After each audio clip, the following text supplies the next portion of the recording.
Shields up, Iron Breakers. Rurikhan here, coming at you with another video, and today we're going to be talking about Monster Hunter World. More specifically, we are going to be talking about how you can go about making your own Aloy set so that you can look like Aloy from Horizon Zero Dawn. Now, this is actually something that a lot of people asked me early on, and I replied to plenty of them saying, listen, the event, it's not here yet. The original event that Capcom posted for Monster Hunter World was only for you to get the Watcher set for your Palico, to get your Palico to look like a Watcher from Horizon Zero Dawn. That event is actually no longer here, but if you missed out on it, don't worry, because these events will make a return at some point, so you will be able to get the Watcher set for your Palico if you haven't gotten that yet. However, at this point in time, we do have the event to get the Aloy set. Now, that event, if you go onto Post Quest and you select Events, you'll see a quest there called The Proving. This is only for PlayStation 4 users, though. If you're on Xbox, sorry, naturally, Horizon Zero Dawn was not on Xbox, so there's no crossover plans there. You guys can still access the Ryu outfit and the Sakura outfit and everything else that will come to the game, but you're not going to get the Aloy set. That's a PSN exclusive. Again, I'm sorry. I wish you guys could have access to it as well, but that's just the way these things work. Anyway, that quest, the client is going to be the Nora High Matriarch, which should be pretty familiar for those of you that played Horizon Zero Dawn. And basically the text there says, "We've waited so long for this day, it is time for you to participate in the proving and become a true brave. Offer your trophy to the All-Mother, and you shall be blessed generously."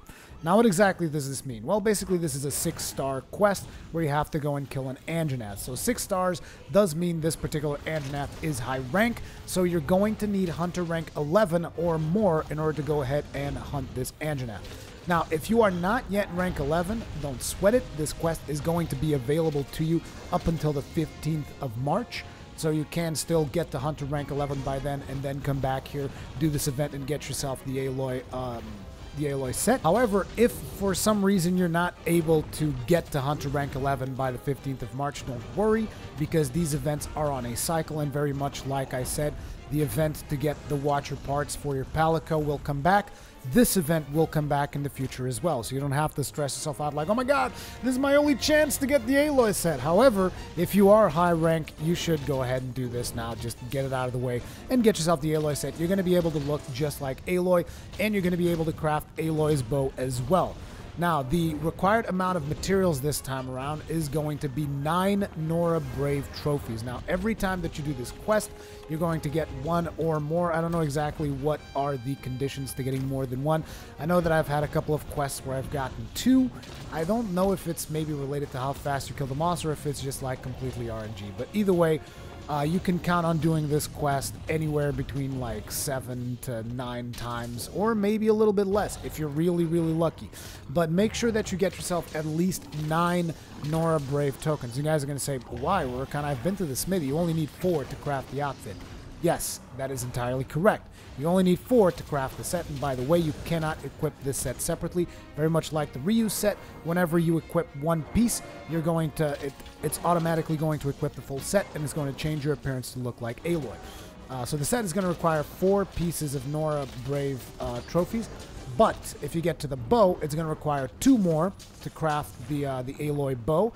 And if you want to upgrade that bow to its final form, you're going to be needing 3 more Nora Brave trophies, which, if you add all that up, means you're going to need 9 Nora Brave trophies on top of whatever other materials are required in order to craft that set. Now, if you guys are curious about what the stats on the set are, because maybe someone is on Xbox and guys are thinking, oh my god, that set's going to be overpowered, PlayStation players are going to have an unfair advantage, yada, yada, yada. It's not that overpowered. As a matter of fact, as someone who knows a thing or two about bows, I don't even think it's that great for bows, especially when you take into consideration the fact that you have to equip the whole set every single time you want to use it. So let's take a look at the headpiece. Headpiece has got affinity sliding, which basically means that sliding will increase your affinity for a short time. The chest piece has Marathon Runner level 2, which, for those of you who don't know, essentially means that it slows down your stamina depletion for actions which continuously drain stamina, like running around, so you'll be able to run around a little bit faster. Unfortunately, this doesn't work that great if you're trying to maintain the charge on your bow, because that skill would be Constitution, not Marathon Runner, or Stamina Surge to help out, something along those lines. The Marathon Runner, sure, it's great for you to run around, but not that great for a bow user. Then you got Aloy's Arms, which come with Weakness Exploit as well as Scenthood. Weakness Exploit naturally is the thing that will increase your affinity by 15% if you hit weak spots. This will go up to 30 if you have level 2, but you only get level 1 with this. And it will go up to 50% if you are able to get level 3. Then you have Scenthood, which is going to increase your Scout Fly's gauge fill rate. This is naturally to reinforce the skill set that Aloy has in Horizon Zero Dawn. She's a very good tracker. So the Scenthood of the Scout Flies is meant to reflect that.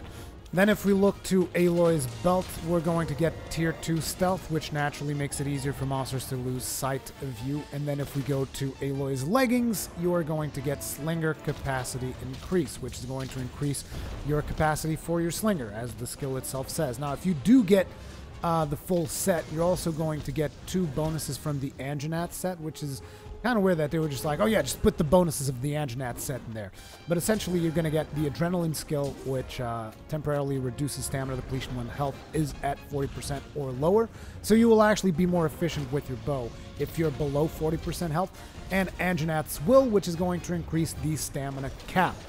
So these 2 skills are actually pretty good for bow users, but most of the other ones, you know, Weakness Exploit is great as well. But a lot of the other stuff is not super amazing. However, having said that, the set does come with quite a few slots for decorations. So you're going to get a Tier 3 slot on the bow if you get Aloy's Warbow. You're going to get another Tier 3 slot in the headpiece. You're going to get 2 Tier 1 slots in the chest, 1 Tier 1 slot in the arms, another Tier 3 slot in the torso, as well as a Tier 2 slot for the legs. So there is quite a bit of customization that you can do on there. And then if we take a look finally at the bow, this is going to be a lightning bow, but it is going to require the elemental, the awakening skill in order to awaken its element. It's got 240 damage if you manage to get the gems, or maybe even get the charm to get the full use of the awakening skill.